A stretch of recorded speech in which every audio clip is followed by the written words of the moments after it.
Мен арнайы мұзды дайындадым. Менде лайм жоқ болғандықтан сиробын ала салдым. Сиробы бар менде. Қазір 4-5 қасықтай қостым. Лимон қосайық дедім. Осылай лимонның бірнешеуін қоссаңыз болады. Мүмкіндігіңізше осылай сығып салып жіберіңіз.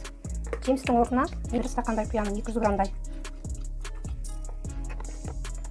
Спрайтты алдым. Қалған бөлігіне толықтай спрайтты құямын. Қазір араластырамын.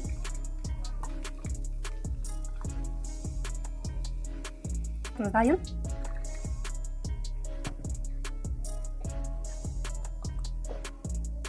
Жанды.